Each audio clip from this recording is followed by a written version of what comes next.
A man standing at a secure facility gate at 4:15 in the morning, badge in hand, 11 minutes before a rocket carrying $500 million in payload was scheduled to begin its final pre-launch sequence. Within 3 minutes, he would be face down on the asphalt, hands cuffed behind his back, while a countdown clock that depended entirely on his presence in the control room kept ticking toward a deadline he could no longer reach. This is the story of a wrongful detention that delayed a national space launch, a federal investigation that reached the highest levels of a government contractor, and the morning one security officer's split-second assumption nearly cost a mission years in the making. Dr. Marcus Reid was 41 years old and one of only 3 Lee Propulsion Systems engineers cleared to authorize final ignition sequencing for the launch vehicle scheduled to lift off that morning. He had spent 14 years working his way up through the agency's contractor pipeline, starting as a junior systems analyst fresh out of graduate school, and eventually earning the kind of trust that came with being one of the very few engineers whose digital signature was required before a multi-stage rocket carrying a critical orbital payload could begin its countdown. Colleagues who'd worked alongside him for years described him as the kind of engineer who triple-checked everything not out of anxiety, but out of a near-religious respect for what could go wrong if he didn't. A discipline he credited to a mentor early in his career who had told him that rockets didn't care about excuses, only outcomes. The mission scheduled for that morning carried a next-generation communications satellite that had taken 6 years and nearly $500 million to design, build, and prepare for launch, a project Marcus had been involved with since its earliest engineering reviews. He had personally signed off on the propulsion system's final stress tolerances 2 days earlier, sitting through an 11-hour review session that ended only when every single engineer on the panel was satisfied the numbers held under every modeled failure scenario they could imagine. His presence in the control room for the live ignition sequence wasn't a formality. It was a hard requirement written directly into the mission safety protocol, a failsafe that meant the launch simply could not proceed without him physically present and verified, his biometric login paired with a physical badge scan that together formed one of several redundant safeguards built into the launch authorization chain. Marcus had been at the facility nearly every day for the past 3 weeks, running final diagnostics, double-checking telemetry calibrations, sleeping in his car in the employee lot more nights than he cared to admit, because the drive home wasn't worth the hour he'd lose from an already brutal schedule. His wife had started leaving a thermos of coffee on the passenger seat some mornings before he left, a small ritual neither of them ever talked about directly, both of them understanding that this stretch of weeks was simply what the job demanded when a launch window approached. That morning, like every morning that week, he arrived before sunrise, dressed in the same worn jacket and jeans he'd been wearing through 18-hour days of final preparation. His government-issued security badge clicked to his jacket pocket, where it had been every single day for 14 years.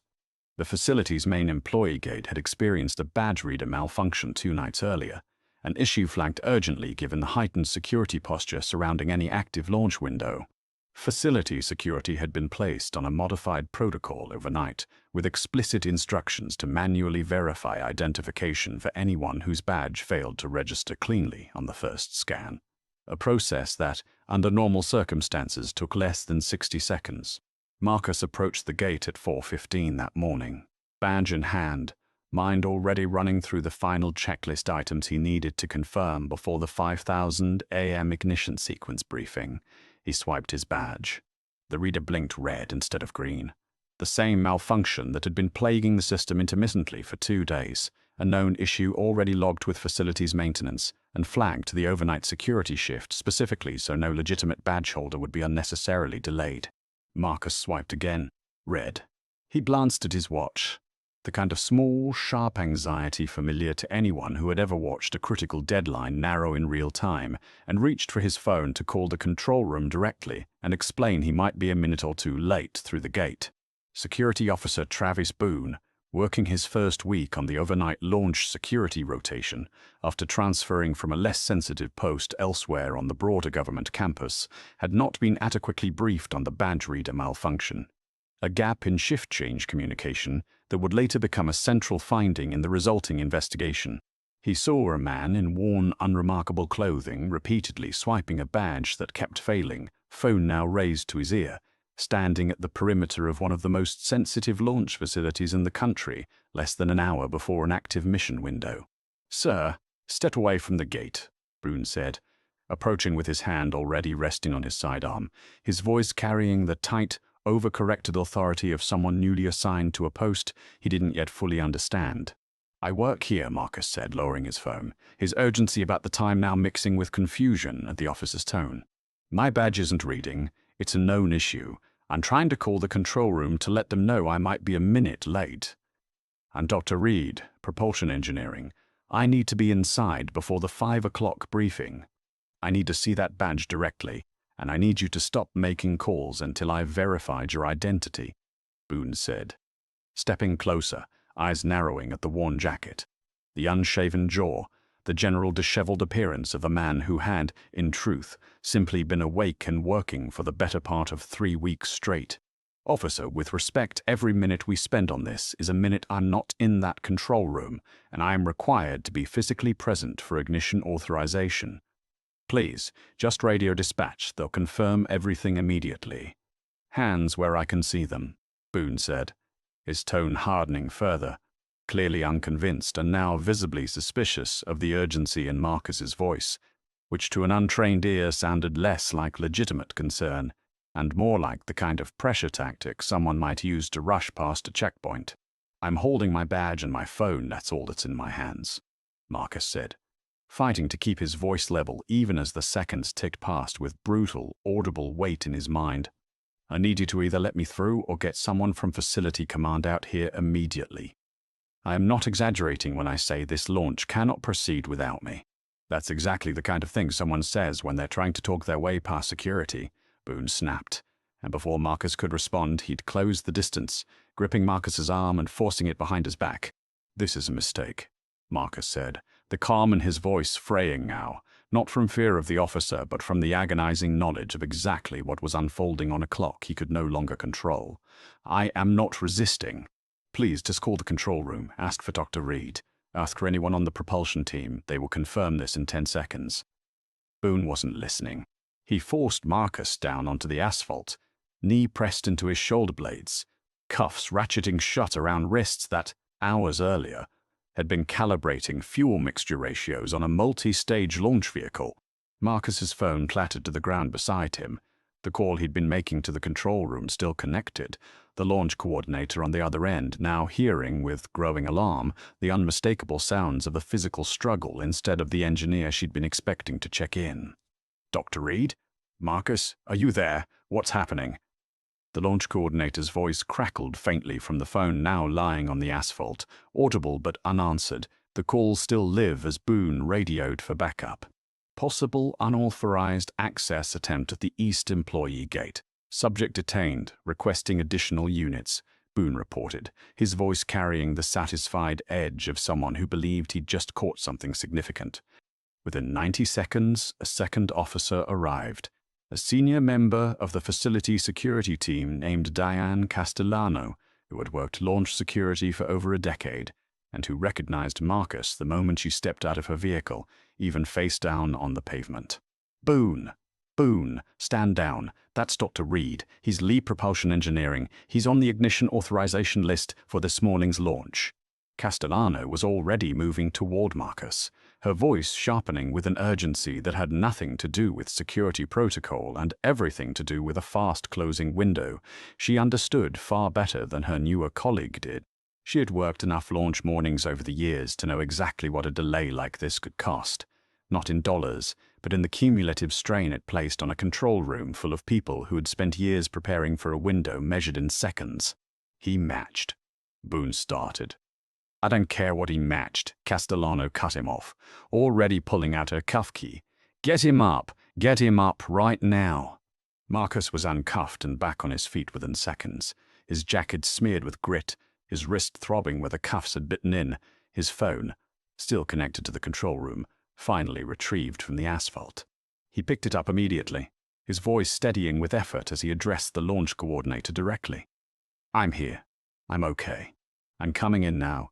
I need someone to confirm with mission control that I'm still on track to make the 5 o'clock briefing." "Marcus, what happened?" The coordinator's voice was tight with barely restrained alarm, already aware that every minute lost now compounded against a launch window that, unlike most scheduling delays, had almost no flexibility given the precise orbital insertion requirements of the payload.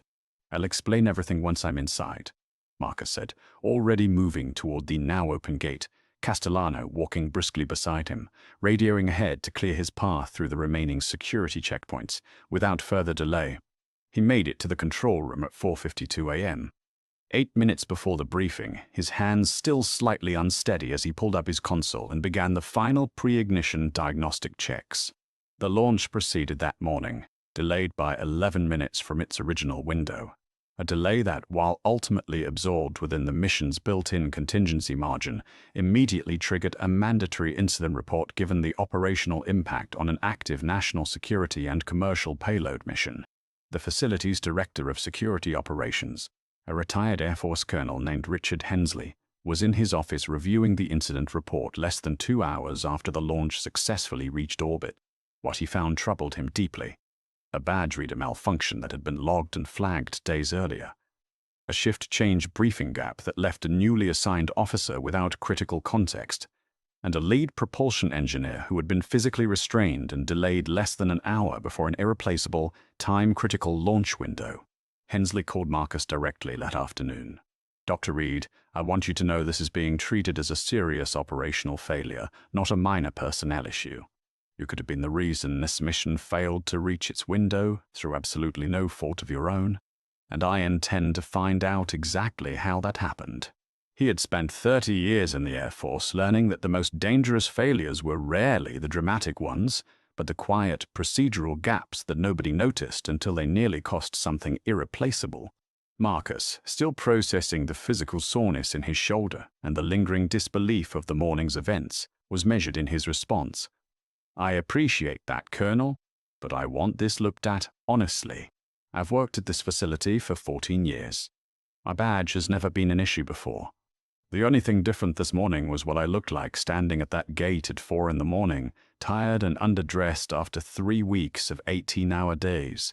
He paused for a moment before adding more quietly, "I need you to actually fix it, not just apologize for it." Hensley didn't argue the point. Within days, the incident had escalated well beyond the facility's internal review, drawing attention from the contractor's Federal Oversight Office given the direct operational impact on the government-funded launch mission. The Federal Contractors Compliance Office launched a formal investigation, treating the incident with the gravity typically reserved for security failures that directly threatened mission timelines.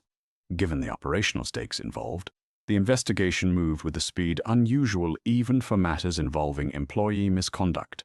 The contractor's leadership, acutely aware that any narrative suggesting the launch had been jeopardized by an avoidable internal failure, could carry consequences well beyond a single personnel decision. Investigators pulled the full radio and dispatch log from that morning, confirming Marcus's call to the control room had been active and audible the entire time, capturing the physical altercation in real time on a recorded line that left no ambiguity about what had transpired. The launch coordinator's own recorded reaction, a sharp, alarmed exclamation followed by immediate efforts to reach facility command, became, investigators noted, some of the most compelling evidence in the entire file, capturing in real time exactly how seriously the operational team had understood the stakes of Marcus's absence. The badge reader's maintenance log confirmed the malfunction had been reported and flagged 41 hours earlier, with an explicit instruction circulated to all security personnel to manually verify any badge that failed to register. A notice that, investigators discovered, had never reached Boone due to a shift change handoff failure between the outgoing and incoming overnight supervisors. The outgoing supervisor that night, when interviewed, admitted he had verbally mentioned the issue during handoff, but had not confirmed Boone had actually absorbed the information amid a particularly hurried transition between shifts. In his interview, Boone attempted to argue that Marcus's appearance and urgency had given him reasonable cause for suspicion, describing the disheveled clothing and insistent phone call as behavior consistent with someone attempting to talk his way past a checkpoint rather than a legitimate employee under genuine time pressure. The lead investigator, a former federal security auditor brought in specifically for her experience reviewing access control failures at sensitive government facilities, was direct in her assessment. Officer Boone, you detained by physical force a credentialed federal contractor employee who explicitly identified himself, explained the documented technical malfunction affecting his badge, and was actively on a call with Mission Control at the moment you initiated contact. There was no ambiguity here that proper verification couldn't have resolved in under a minute. The failure wasn't Dr. Reid's appearance. The failure was a briefing gap this facility allowed to happen, and a decision you made to escalate to physical restraint rather than verify. Boone had no substantive defense. The combination of the maintenance log, the recorded call, and the documented briefing failure left the contractor with no viable position to defend the incident as a reasonable security response, and outside counsel for the contractor privately advised against any attempt to contest liability given the strength of the documentary record. Officer Boone was terminated from the facility's security contractor within 2 weeks, with the termination explicitly citing failure to follow verification protocol, resulting in unwarranted detention of mission-critical personnel during an active launch operation.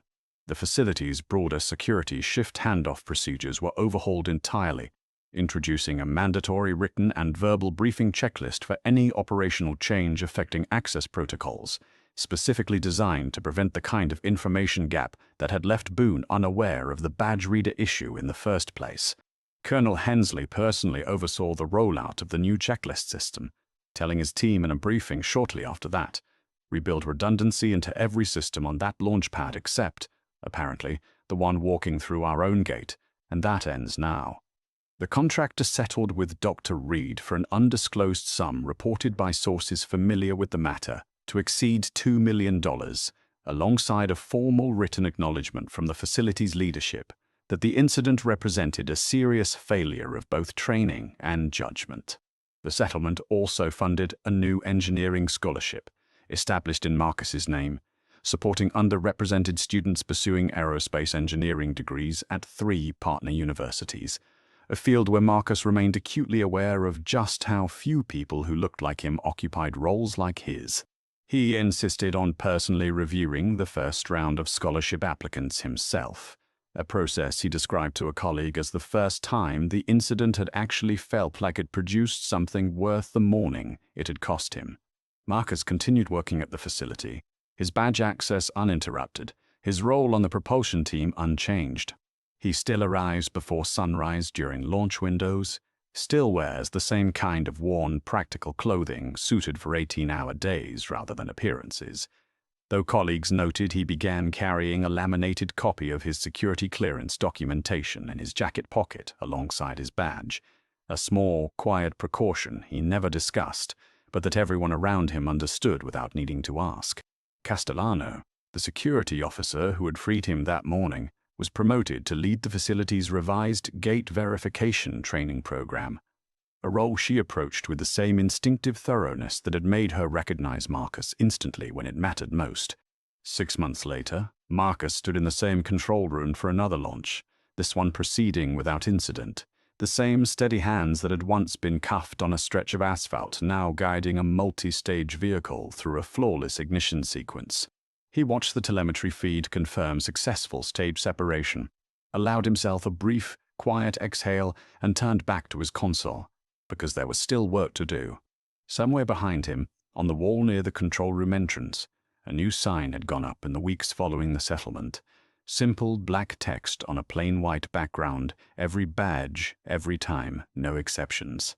This story is a reminder that expertise and credentials offer no immunity from the split-second judgments formed by someone who never bothered to verify what was directly in front of them, and at the margin between a successful mission and catastrophic failure sometimes comes down to whether the people guarding the gate choose caution over assumption.